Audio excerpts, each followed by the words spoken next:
assunto já está sendo falado de cima dos telhados, ou seja, os líderes mundiais não têm assim, o menor pudor em falar isso. Eles antes diziam numa ocasião ou outra e tal, mas agora a coisa escancarou mesmo.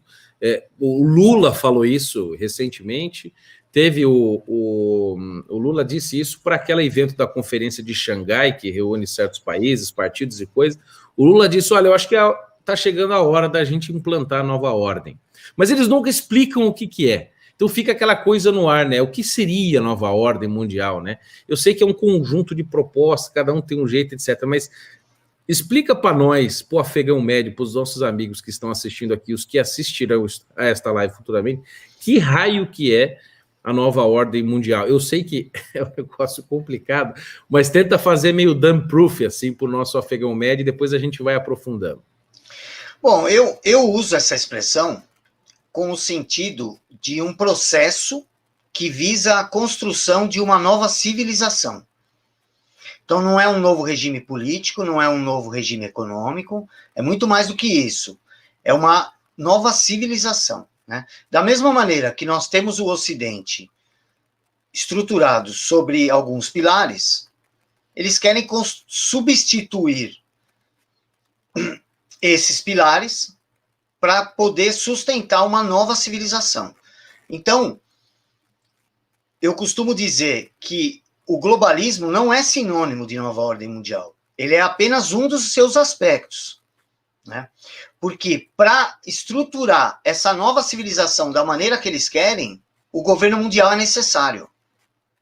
Mesmo que num segundo estágio, porque nesse primeiro estágio que a gente já está atravessando, só é necessário esse ambiente de governança global. Ainda não é necessário um governo, porque o que acontece? Os governos nacionais, ainda não é necessário um governo mundial, porque os governos nacionais estão obedecendo os organismos internacionais. O ambiente já está funcionando. E a pandemia é o melhor exemplo disso. Nós tivemos um organismo internacional ditando regras para o mundo inteiro e colocando gente na cadeia, inclusive. Porque assim, Alexandre, muita gente quando pensa em nova ordem, imagina assim, que vai existir uma central no mundo, sei lá, em Genebra, em Bruxelas, em Washington, em Londres, né? Vai ter lá um prédio, uma pirâmide, e lá em cima vai ter o topinho e vai ficar lá sentado um tio, né? Sei lá, um trans, qualquer coisa, né? Uma batuta na mão, dizendo que as nações têm que fazer. Né? Ou seja, e que daí vão acabar as fronteiras, não vai ter nome de país, né? Ou seja, como se fosse um jogo do War, assim, que vai dominando e fica sem fronteira, né?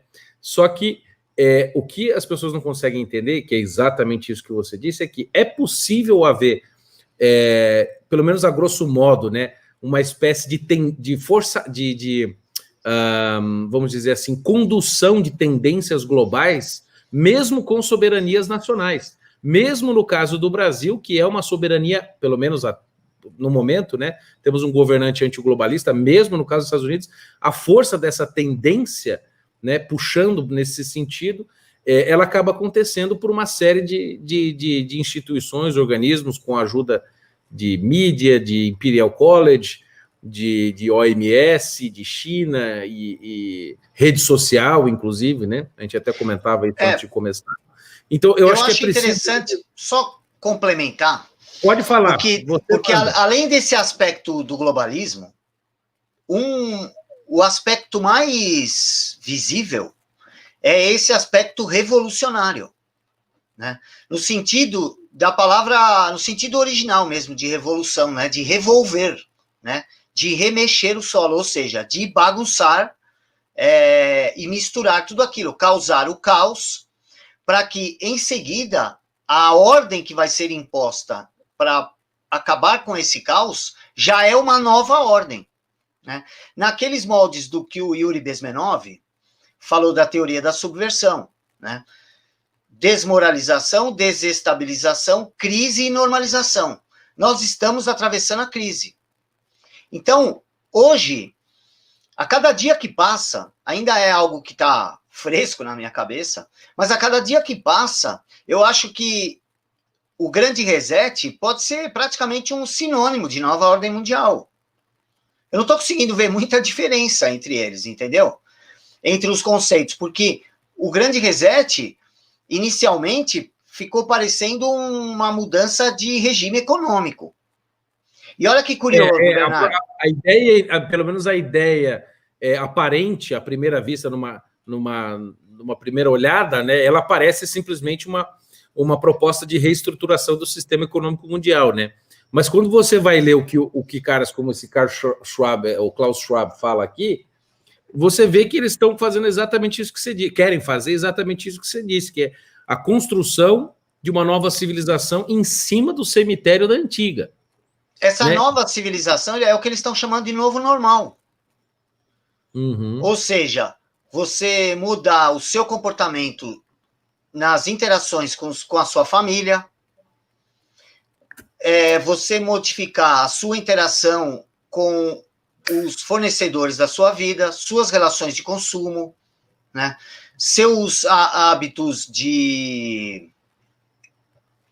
alimentares. Veja que eles estão atrelando códex alimentários, esse monte de regulação sobre alimento, eles estão atrelando isso ao Grande Reset. Estão atrelando formas de pagamento eletrônica e exclusivas, ou seja, é o fim do dinheiro, já está decretado o fim do dinheiro. Inclusive, o presidente do Banco Central do Brasil falou que é até 2023. Essa história do Pix vem mais ou menos para isso aí, né? E é chip ao contrário ainda, né? Para quem estuda um pouco de semiótica, né? Você vai ver que ninguém toma uma decisão dessa de graça, né? Então, ninguém escolhe um nome desse de graça. Você concorda, Bernardo? Você é um comunicador, né? Você trabalhou com isso, com publicidade. Para pensar o título da live, às vezes a gente fica 10 minutos pensando. Cara, e para escolher o nome Pix num órgão que tem só de Aspone ali no marketing, deve ter uns 30 caras ali, não é? Eu vim do mercado publicitário, eu sei que você também veio, né? Eu vi você falar isso numa palestra. Então a gente sabe como é, né? Para você aprovar uma palavra, tem 10 pessoas do cliente lá dando palpite, muda isso, muda aquilo, muda aquilo. E agora imagina um negócio desse. Então, ou seja, falar que aquilo é uma coincidência, essa semelhança é ridículo, né? Então, e voltando, tem mudança em relação ao trabalho, né? Tá lá na declaração do Grande Reset do Fórum Econômico Mundial, tem mudanças na relação de trabalho, mudanças na mobilidade urbana, ou seja, você vai ter, eles acham legal isso, cara, ter uma espécie de postos de controle de um bairro para o outro, para você mostrar passaporte sanitário. É como aquele filme Distrito 13 ou 19. É isso mesmo. Ou quem assistiu aqueles Jogos Vorazes, né, que você vai passando de distrito para distrito e tem barras de controle. Tem N filmes sobre essa coisa de distritos, né, que vai subdividir nos grandes centros urbanos. Alexandre, uma coisa bom, para mim já estava bem claro, né, mas para a gente rapidamente sintetizar, é que Grande Reset e Nova Ordem são mais ou menos a mesma coisa, ou seja, eles estão dando outro nome, talvez, porque Nova Ordem já está manjado, né? Só que, para mim, acho que Grande Reset, para mim, já é uma coisa... para mim, é pior ainda, porque Nova Ordem ainda pressupõe que, pelo menos para o cara desavisado, que eles estão tentando fazer uma coisa boa, né? Vamos fazer uma nova, uma ordem bonitinha, arrumada, né? Ela vai ser toda estruturada. Agora, Grande Reset... O reset é o quê? Quando você está no seu computador e dá um problema, você aperta o botão e zera e começa de novo. Ou seja, se eles estão propondo isso para a sociedade, quer dizer assim, para mim, no mínimo assustador. E quem vai fazer isso? É o seu Karl Schwab? Né? Porque ele diz aqui na página 244 do seu livro, ele diz assim, né? Ou seja, um dos caras que está propondo esse negócio de Grande Reset, no livro dele aqui, ele diz assim, o Grande Reset é sobre fazer o mundo menos dividido, menos poluído, menos divisor, menos poluidor, menos destrutivo, mais inclusivo, mais igualitário e justo do que nós estávamos antes da pandemia, né? Não fazer nada não é uma opção. E aí, olha, cara, É um negócio maravilhoso, porque ele faz essa propaganda, que isso aqui é mera ideologia, é mero papo furado, essa conversa dele, né? E ele diz que um dos grandes, como eu vou dizer, um dos grandes sinais que ele diz aqui da necessidade do grande reset, e que assim diz que a consciência humana está puxando para isso, para essa reestruturação global, né, da humanidade, ele diz assim: neste sentido, os protestos sociais em todos os Estados Unidos, que tomaram lugar em junho de 2020, refletem a urgente necessidade de embarcarmos no grande reset. Ou seja, eu concordo com ele que refletem mesmo, né? Refletem, exatamente. Só que é um refletem de propósito, né? Ou seja, meu, que desgraçado, o cara assumiu aí, né, meu? Ele fala do George Floyd aqui, ó, The Tragic Death of George Floyd, blá, blá, blá. Ou seja, ele já pega a pandemia, mistura com o debacle econômico que a pandemia causou por causa dos lockdowns. Ele depois já mistura com os protestos do Black Lives Matter, que é um movimento absolutamente montado, artificial, né? E já diz que isso são sinais, ou seja, a profecia autorrealizável, Alexandre? Ó, eu encontrei no site do Fórum Econômico Mundial, você vai encontrar defesa do uso do chip, defesa do transhumanismo como solução médica,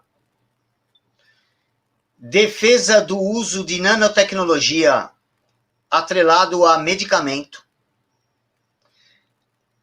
defesa da formação de novas lideranças e mudança no sistema eleitoral. E aí entra um sujeito que vale a pena pesquisar, que se chama David Gerger. Esse cara é um membro lá do Fórum Econômico Mundial e ele é um dos principais cérebros da fundação do Klaus Schwab. O Klaus Schwab tem uma fundação para formar lideranças políticas. E o David Gerger é o sujeito que cuida disso porque ele é professor de Harvard e ele é uma espécie de recrutador de jovens brilhantes para formá-los e preparar uma liderança política. Essa fundação já tem centenas de jovens sendo preparados, centenas encaixados, porque ela começa desde o início do Fórum Econômico Mundial, né, que no começo ele surge como um simpósio. Aí acho que agradou o pessoal dos banqueiros lá, aquela ideia, né, de ter um controle sobre os bancos centrais, é tudo que os Rothschild sempre quiseram. Né? Veja que eles até influenciaram a nossa briga com o Paraguai por isso. Não foi só por isso, mas foi também por isso. Né? E bancaram os dois lados da Segunda Guerra. Né? Exatamente, e fizeram até com a gente aqui na compra do Acre. Eles fizeram toda a transação. Isso não sou eu que estou dizendo, a própria família Rothschild conta essa história no arquivo que está online. Aí é que ninguém gosta de ler, né? Só você procurar, você vai ver que o Brasil tem um capítulo. Além da Inglaterra, só o Brasil tem um capítulo nos arquivos da família Rothschild. Só um parêntese aqui interessante, Alexandre. Essa coisa de não gostar de ler é bem típica do brasileiro, né? Graças a Deus, o nosso público aqui do canal... aqui é diferente. É outro público, o pessoal compra na livraria, que é um negócio maluco, vocês não sabem a quantidade de livro que a gente vende, graças a Deus, que é uma das coisas que me mantém pagando minhas contas, né? Porque o canal e tudo acabou, é a livraria principalmente que me ajuda e alguns outros negócios que eu tenho. E esse pessoal, cara, lê pra caramba e estuda pra caramba, né? Então, vou até colocar aqui fazer o meu jabá. Vocês que querem comprar livros, etc., entre na nossa livraria, livrariadobernardo.com. Apesar de ter acabado o Black Friday na sexta-feira, tem ainda muito livro em promoção. Inclusive, os livros do Alexandre Costa estão lá. Se você entrar na barrinha lá de procurar Alexandre Costa... Tá mó moleza os preços do meu livro lá, hein, meu? Tá moleza? Olhando aqui, ó. Moleza, R$26, meu. Não paga nem uma pizza, meu. Não paga nem um Burger King, meu, você paga aqui. Não dá para tomar, é o preço de uma garrafa de cinzano, que é o que eu gosto de tomar, entendeu? Não, o pessoal, quando eu ouço as pessoas falando que não leem porque o livro é caro, o livro não aumenta o preço, ó, faz 10 anos que não aumenta o preço de livro no Brasil. E agora é que tá ali, eu não vou experiência própria, experiência própria. Faz 10 anos que não aumenta preço de livro. Ó, vou mostrar para vocês. Aqui nessa pilha de livro aqui, que é só uma pequena pilha dos livros novos que chegaram nas últimas meses aqui em casa. Naquela pilha ali tem um livro sobre a ação da KGB aqui no Terceiro Mundo. E lá eles têm sessões devotadas às ações da KGB no Brasil. E os caras contando como eles ouviam, né, todo o serviço diplomático brasileiro já na época dos militares. Ou seja, os militares tomavam tombo do pessoal da KGB. Né? Se a gente fala isso, não, é teoria da conspiração, eu digo, não, os caras que fizeram diz, nós fizemos. O Ladislau Bittman. 29 mil mensagens da diplomacia brasileira a KGB ouviu na época do governo militar. Agora, Alexandre, é o seguinte, então a nova ordem é esse plano de criar uma nova civilização, o grande reset talvez seja aí uma nova forma que eles encontraram de comunicar isso, talvez tornar palatável, associado ao novo normal, né? Agora, que papel, assim, vamos ser mais claros, né?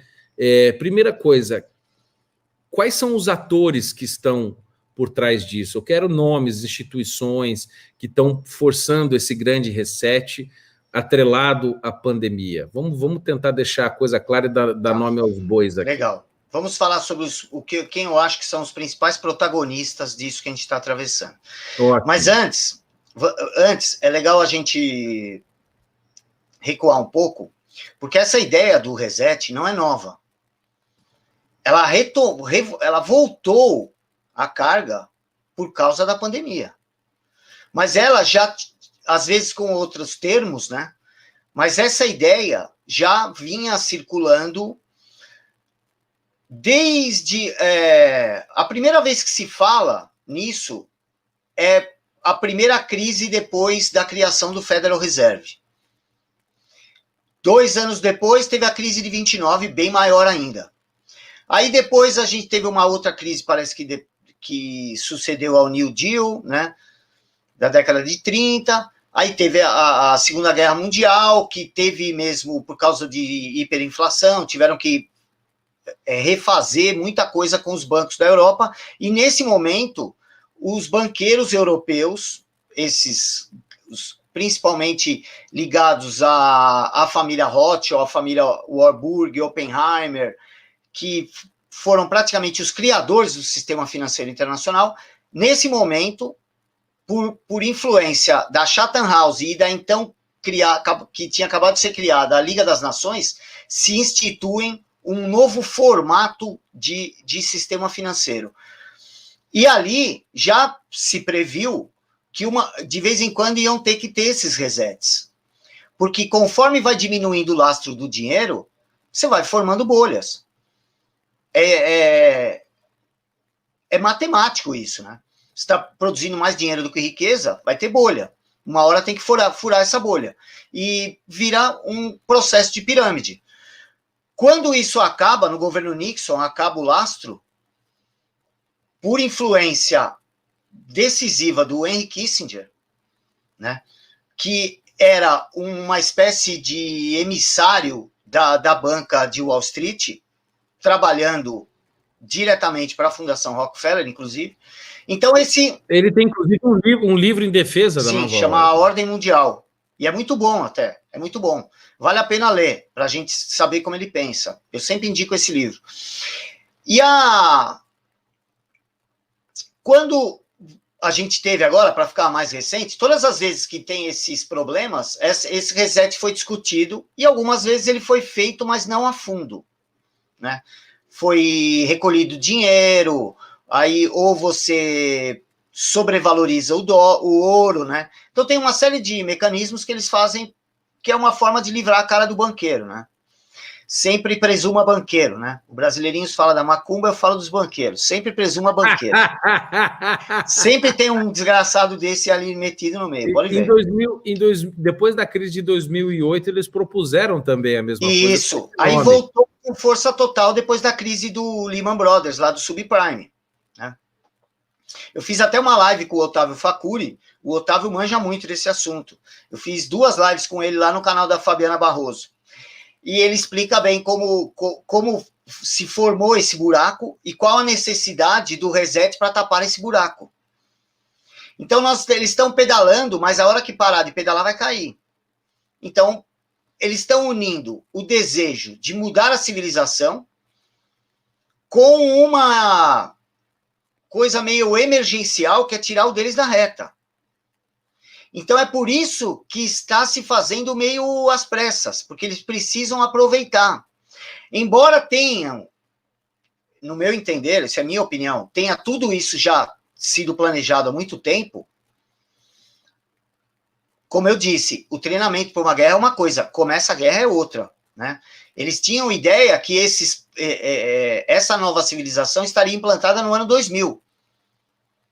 Né? Você vê isso em declarações do próprio David Rockefeller, em declarações do JP Morgan. Essa ideia de nova sociedade e de nova economia controlada por banqueiros, que vai se tomando corpo de 2008 para cá, e agora eles já estão falando em sociedade baseada em recursos, ou seja, é a eliminação da propriedade privada. Mas a propriedade privada, aí todo mundo pensa, mas por que eles vão fazer isso se eles são os que têm mais propriedade? É porque a propriedade deles está na mão dessas ONGs deles. Entendeu? Então, é um dos mecanismos de proteção do dinheiro, por isso que eles são, você vê, o Soros, David Rockefeller, Bill Gates, Elon Musk, todos esses caras são a favor da taxação das grandes fortunas. Aí, pô, eles são bonzinhos, meu. Se eles são bonzinhos, doa o dinheiro, não precisa de lei para isso, certo? Você quer fazer o bem, doa o dinheiro. Você quer obrigar a lei. Por quê? Porque ele sabe que o dinheiro dele não vai ser pego. Primeiro, porque eles têm todo o caminho para corromper agentes do Estado, e a gente não tem isso. Segundo lugar, eles têm as ONGs sem fins lucrativos, que paga salário de 1 milhão por mês para o cara. Então ele põe o dinheiro na ONG, não paga imposto e recebe o salário de 1 milhão. E outra... Termina, pode terminar. E tem aquele provérbio árabe, né, que dois sujeitos que se odiavam, um bem gordão e um bem magrinho. Aí o magrinho encontrou uma lâmpada de Aladim. Aí ele falou, ó, eu te concedo um desejo, mas só que eu vou fazer o dobro para o seu maior inimigo. Né?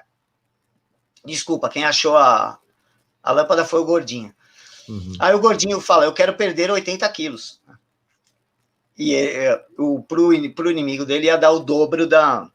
Então, essa é a ideia, porque se você rebaixar a fortuna de todo mundo, nessa proporção que eles querem, a deles vai se ficar ainda mais distante das outras. Não, e tem outra coisa, Alexandre. Entendeu? O degrau entre o topo e a base vai ficar ainda maior. Sim, eles têm gordura para perder, né? Nós não. E uma das coisas que é interessante também, além deles terem ONGs, poder corromper as pessoas e a diferença ser muito grande, a maioria do dinheiro deles que eles têm está em grandes fundações que eles fazem. Ou seja, eles não têm dinheiro no CPF deles, está em fundações, está em empresas correlatas, está em... Fundos de investimento, ou seja, dificilmente esses caras têm alguma coisa no nome deles, assim, de grande valor, né? Os bilhões e bilhões. Só um número assustador, assim. A própria família Rothschild declara nos seus arquivos que eles têm 50 mil obras de arte emprestadas para museus. 50 mil. Pronto. Objetos de arte. Isso aí não tem como você taxar, né? Porque está emprestado, é um bem... Os museus pagam o seguro e pagam aluguel para eles ainda. Claro, né? Claro. E também existe uma outra coisa interessante, que é a seguinte, vamos dizer, a dissolução da propriedade privada, que eu acredito que é um dos passos para acontecer essas coisas, é um dos passos para a nova ordem, não vai acontecer, no meu entender, por meio do Estado, porque eles perceberam que o Estado não é capaz de fazer isso. Nenhum país do mundo, por mais violento governo socialista que teve, conseguiu estatizar tudo. Agora, qual um meio que você consegue, entre aspas, estatizar a coisa? Através do meio de economia fascista, ou seja, com as grandes empresas atreladas ao aparelho burocrático internacional ou estatal. Então, por exemplo, assim, hoje você E muitas vezes, por exemplo, eu tenho membros da minha família que... Ó, tem um mosquitinho aqui na tela. Vou tirar ele aqui. Hoje, por exemplo, você não tem... tem gente da minha família que não tem carro, que ou aluga carro, ou então anda só de Uber. Então já não tem a propriedade privada do carro. Muita gente vive... Esse bichinho aqui tá... então, muita gente, por exemplo, não tem carro, anda de Uber, etc. Muita gente não mora em casa, mora em casas de aluguel. Muitos não cozinham, compram comida o tempo inteiro. Você vai terceirizando a propriedade e os seus bens, né? Então, isso está ficando muito claro. Tudo é compartilhado. E quem possui essas coisas? As grandes empresas. Ou seja, quem que é dono do Uber? O Uber já deve ter sido vendido 30 vezes, as companhias de carro também, as coisas de aluguel, propriedade privada, um negócio que vai, principalmente terra, que é um dos bens mais preciosos, né? A minha vozinha árabe dizia: compre terra, porque Deus não faz duas vezes, né? Ou seja, o espaço é limitado, né? É bom, então tem que ter, né? E não compre apartamento, pelo amor de Deus, gente. O que vale no prédio é aquele terreno embaixo, tá? Não o que está em cima. O que vale no prédio é aquele terreno lá embaixo, onde o prédio está fixado.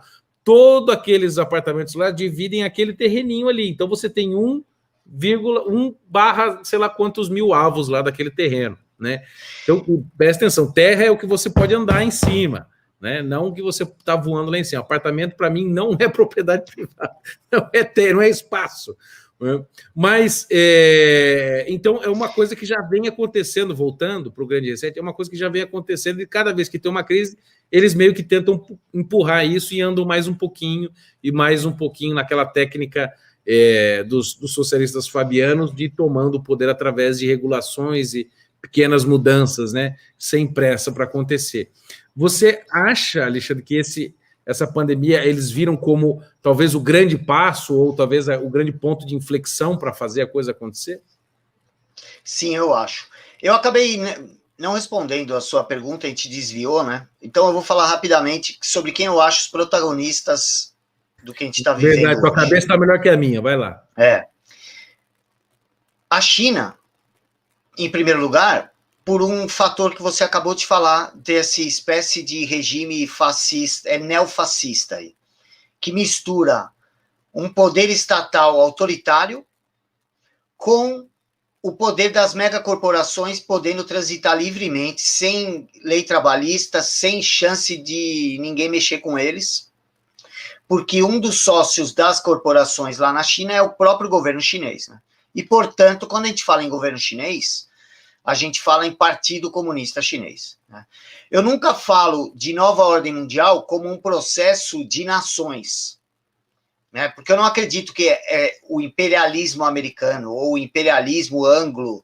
Eu não acredito nisso, porque são grupos ou pequenos grupos de pessoas, organizações e empresas que contrariam, inclusive, os interesses nacionais, né?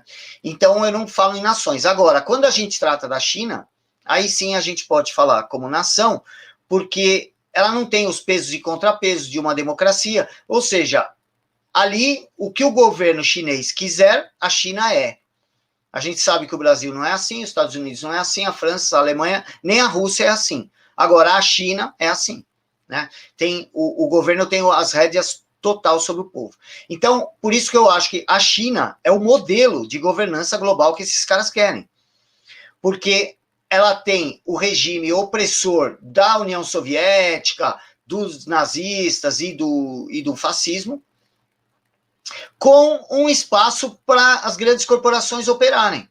E elas foram para lá, e, portanto, os metacapitalistas ocidentais construíram a China, como o próprio David Rockefeller confessa